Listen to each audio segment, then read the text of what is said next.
Honest, exploring the difficulties of finding the perfect match. An understanding employer willing to give the individual with autism a chance to prove herself. One cannot read this piece without becoming a cheerleader for Andrea, hoping that the right job will present itself.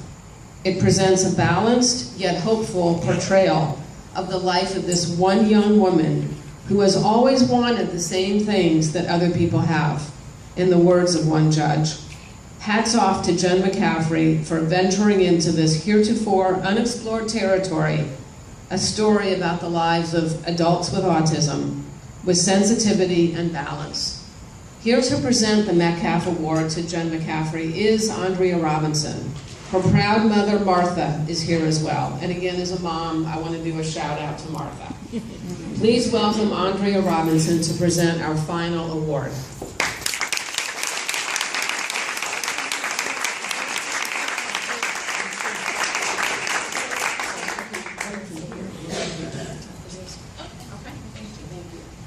Good morning, everybody. Bonjour, bon dia, buenos dias. First of all, I would like to thank God for being here today. And I thank Rhode Island Community for Justice for nominating this story for being print monthly. That's an accomplishment. So, and also, making it possible for Jen McCaffrey and Rhode Island Monthly to receive the Metcalf Award. Rhode Island Monthly wanted to do a story on someone who was on the autism spectrum and navigated the education system successfully. They got in touch with Joanne Quinn, the executive director of the Autism Project, who in turn thought I'd be an excellent candidate for the story. And Susan Constable, director of Autism Support Services at the Department of Education, who is not here today, had a hand in this too.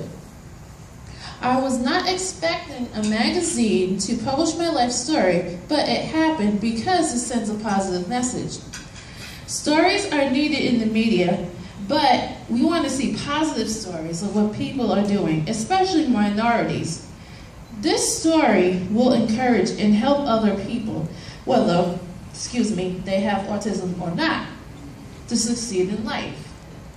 Even though life may knock you down, you have to get up and keep on going. Yes. Yes.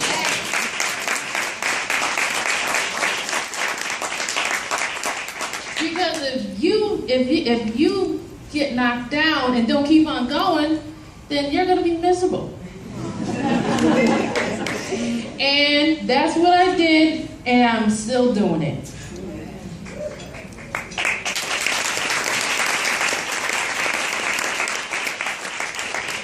This piece so deserves an award because it was an inspiring story that touched a lot of people who most likely shared it with others who need encouragement and know that they can achieve anything in life. I give thanks to my mother, Martha, a faithful woman of God who has raised me to be the young woman that I am today. I give thanks to my father, Anthony, who is not here, but who has been helpful to me whenever I needed anything. I thank each and every one else who was a part of my life and my story, especially my older sister, Ashiki, who couldn't make it, Pastor Patricia Smith of Faith and Deliverance, Joanne Quinn from the Autism Project, Susan Constable from the Department of Education, and Julie Gallagher from CCRI.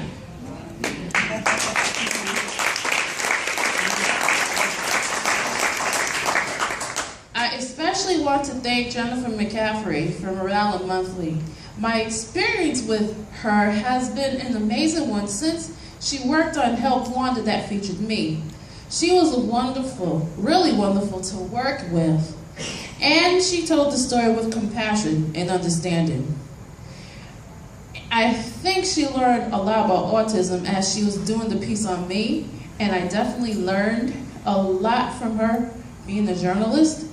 I want to present Jen with the Metcalf Award for Print Monthly. Thank you, everyone, and God bless. Public speaking than I am, but I want to thank Rhode Island for Community and Justice for recognizing her story I'm very grateful to Andrea and her family for sharing the details of their lives for publication. It was a big time in her life for her mom and for Andrea making the transition, and once they sort of got used to me, they were pretty open about their story. I also want to thank Ryan Condity for his photos, which I thought just really captured her spirit so well. The piece began when the Autism Project, Joanne Quinn, reached out to me about a potential story.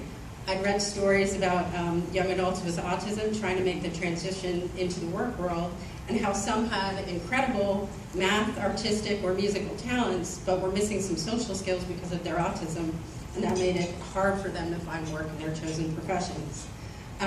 When Joanne told me about Andrea, a Woonsocket woman who taught herself Spanish, in part through watching Mexican soap operas when she was about 11, I was intrigued. It was also a transitional period in her life. She was looking for a job, and at 32, she was moving out on her own for the first time. And I think we can all, these are experiences everyone has. So there were a lot of things that were pretty normal in terms of how everyone's life goes. I was immediately impressed by her amazing recall for dates and facts, but also by her story. Autism is obviously still a mystery on many levels, and Andrea is absolutely right that I learned a tremendous amount about it while reporting this story, but it was even more so while she was growing up.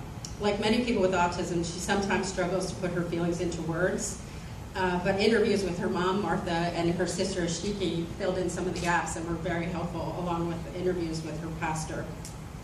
Sue Constable at the Rhode Island Department of Education, her mentor, was a great resource, both in terms of helping me understand autism, but also helping me understand Andrea at a very personal level. And her story is important because what Andrea has achieved in her life is nothing short of remarkable. Once she learned about her diagnosis, she made it her mission to help the world understand her and other people with autism. In the larger context, Andrea's experience matters because it's still a great challenge for people with disabilities to find satisfying work. Jobs aren't easy to come by in a state with the nation's highest unemployment rate, as we all know. And nearly a year after the piece was published, the Justice Department announced it had reached a landmark settlement on behalf of more than 3,200 Rhode Islanders with intellectual and developmental disabilities who were segregated from the workforce and financially exploited.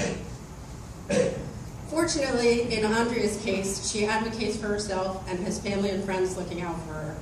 And I'm happy to say, while it may not be a job, she's back volunteering at the CCRI Library in Lincoln, work that she loves. Last week, we talked on the phone about this event, and she talked about how excited she was that she was invited by Providence College to serve as a Rhode Island representative of autism and meet Temple Grandin, the animal scientist, autism advocate, and best-selling author at the Providence College graduation. And